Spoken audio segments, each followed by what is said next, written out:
good, y'all? It's your boy Lil Daryl. You know, another video today. We in the scat with it today, but on this video we gonna talk about how me and my boy Moshe Larry just closed a deal for $22,000. Nah, that's a fact. That's a fact. So, first one too, at least for me. Yeah. Great. I mean, shit, it was a great deal. So, Larry, tell them, about your journey with real estate, bro. Enough about me on this one. We did a JV deal. It was a good one. It closed in about 2 months, right? Yeah, I want to say, like 40 days, 45 days, something like that, yeah.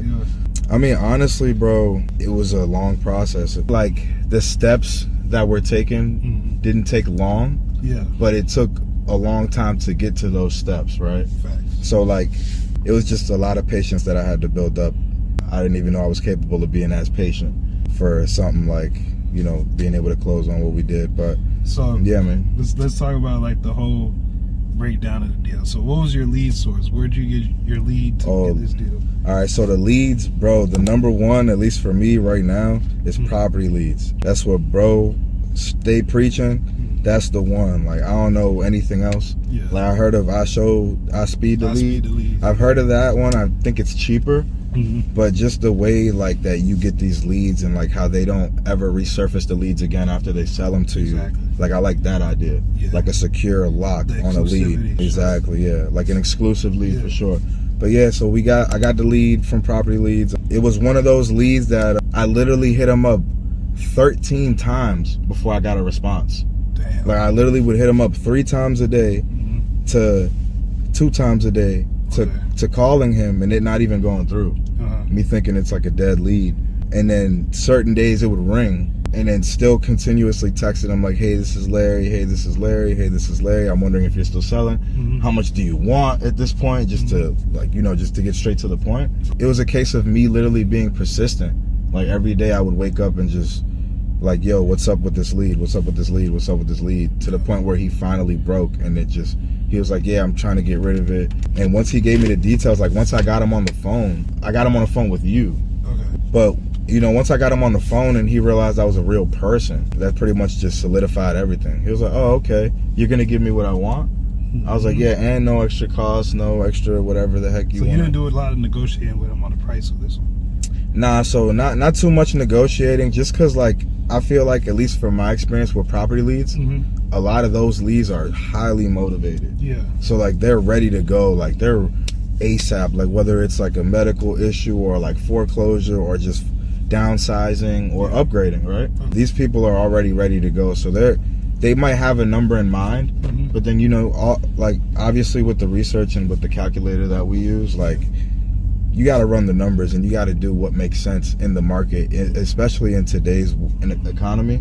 Shit fucked up. So, like, the shit fucked up, bro. Like, it's hard to get a bag right now. So, like, let alone, like, someone willing to buy a house, because people are losing jobs and things like that. So since, like, catastrophic events of that nature are happening, it's like, being the fact that Property Leads at least gives you the highly motivated seller. They're like, yo, I'm trying to get rid of this joint now. So but there's been times where, he didn't, like, for example, I mean, can I skip to the so for the most part, like, he wasn't even happy at the end. Like, he felt like he could have walked away with more. But at the same time, with these people, with the homeowners, their thing is the timing, right? Exactly. So, like, yeah, you want to get this number, but also how fast do you want to get the money, or how fast do you want to get out and move into your next situation? Exactly. I can really favor one and try to also favor the other at the same time, but more than likely not, it's going to more likely favor one than the other. So if you're willing to wait a little bit longer, then I can give you the money you want. But if you want to get out ASAP, then I got to go ahead and at least we got to shave some points off and, go that route. So, but, So since you started, how many property leads would you say you've gotten? Let me look at my phone, as a matter of fact, because I started in January, and I've been small time. Like, I've been on some small time. I think you were committing to, like, buying, like, what, two, like, the first month it was like 5 they gave me, and then it was like after that I was buying 3, 2 at a time. Like, every month, just consistently. Even if you're on a small budget, as long as you dedicate yourself to consistently buying the leads, you can get the results. That's one thing about you. Every month you would re-up on leads every month. And I would tell you, I'd be like, yo, I just bought new leads. Hopefully we bang on these leads, like, every time. I'm like, I just got Alyssa. Woo wop. Like, yo, run these numbers to nothing. But still, I wouldn't let that, like, just diminish the idea of like what I see other people doing. Facts. And like just putting myself in that realm, like, yo, it might have had to been like for someone else, they probably had to wait a year to get their first close. Like, you know, not everyone's gonna get their first. Remember the first lead I got? Yeah. Bro, the first lead I got, I swear we got the contract signed. And she had like a medical issue where she woke up the next day and forgot everything she agreed to. Yeah. And then we had got on a call with her attorney and some extra. Yeah, like we had to dead the contract. Yeah, we did. Like imagine the disbelief at that point. Yeah. Like at that point, I'm like, quit right there. yeah, I'm like, this shit ain't for me at that point. Yeah. Like that's what I'm thinking. I'm like, nah, this shit couldn't be for me if it just went down like that. Yeah. But at the same time, it could have been a dream come true. Like first play, wow, like first play, 30K, amazing. Yeah. Probably more than that, whatever. You just got to keep buying the leads. But yeah, like I said, the idea never escaped my mind of just being locked in and attached to the idea that I can actually fulfill that. Because I'm watching, especially like being in a group chat. Yeah. Like that shit motivate me. I'm watching everybody else hit 100K, 60, 30, 8K. I'm like, damn, y'all hungry. Yeah. Like somebody hit some shit for like 3 bands. I was like, bro, you starving. But I would say another big thing you was consistent. You followed up with the lead overly. And then once you got it under contract, scheduled the site survey, got the pictures. Yeah, ASAP. Got it on the market. ASAP. We did a couple showings. You feel me? And it probably took us like 3 or 4 showings maybe. I want to say we had like 7 scheduled, but like out of the ones we actually did, because you know the homeowner sometimes will hit you with the, oh, I'm not available, I've got work. And it's like, you know, my mentality is different. I'm like, I don't love my job enough to not want to get rid of some shit. Exactly. You know what I mean? But in this case, like the homeowner loved his job enough to, you know, want to be at work instead of, you know, being able at least to leave the doors open to show the home. It was like probably, we did like 4 showings. Yeah. Okay. Out of the 7, we did like 4 showings. Okay. Yeah. So, and I really feel like we could have got it off sooner if we got those showings off. Yeah. But it is what it is. God is good. You know what I'm saying? We got it off regardless. And it happened when it was supposed to happen. So showings, we got the offer. Once we got the offer locked up from the retail buyer, now at this point we're just waiting to close. Now we did have to go through stuff during the waiting for the close because they pushed it back a couple times. Oh my gosh, that was the detrimental part. That was really the worst part. Because like imagine, it's like, I look at it like this, right? It's my mentality.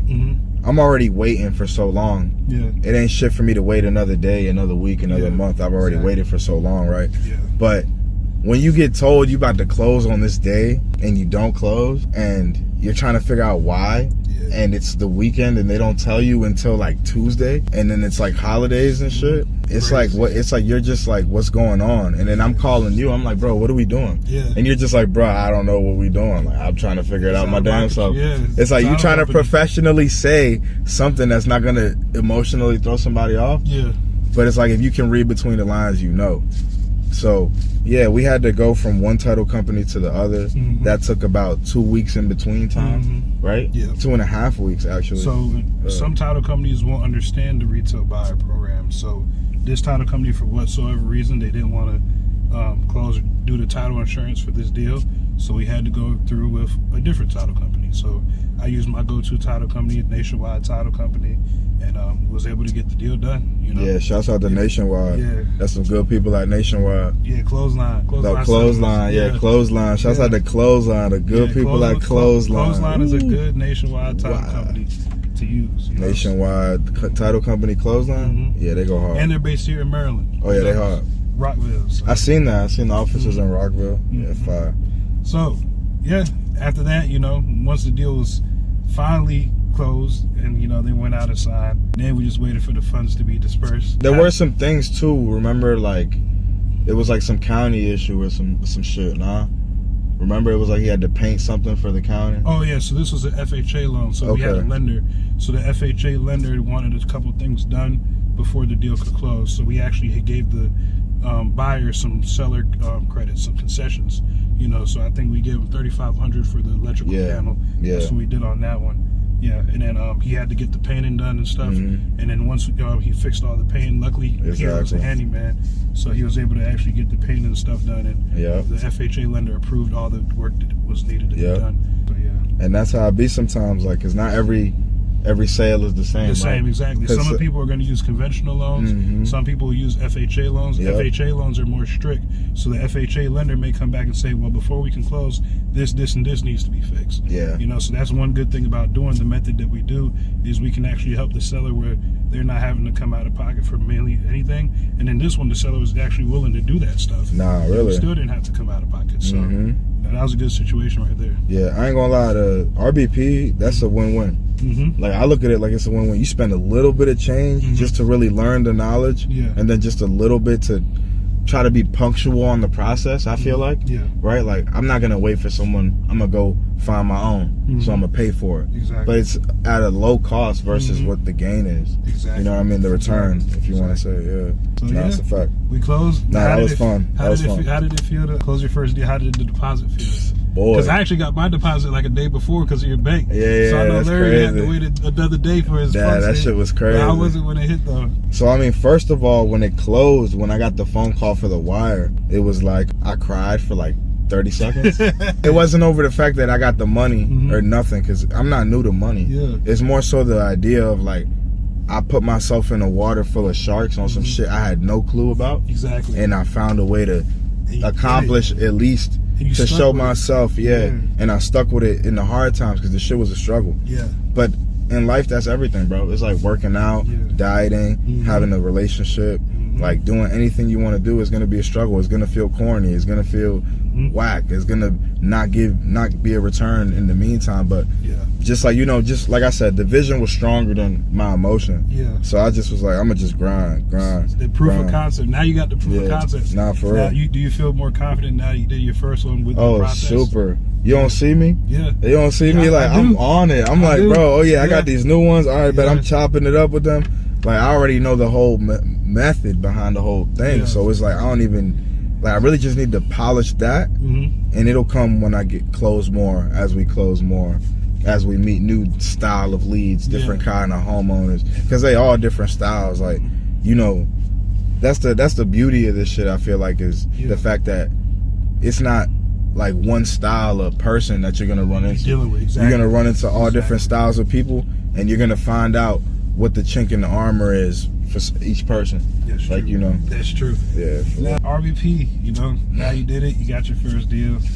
More to come. You know? For real. So, you know, way more to come. This is I'm after it. Yeah. I'm on that shit heavy. Like, what's bro name? Which one? Shorty that started that. Oh, Corey Boatwright. Yeah, Corey Boatwright. Shout out Corey. Yeah, he the one. And then especially you, bro, for at least like putting me on. I don't even know how you got into it. Yeah. But like, you know, I always tell people your journey is crazy.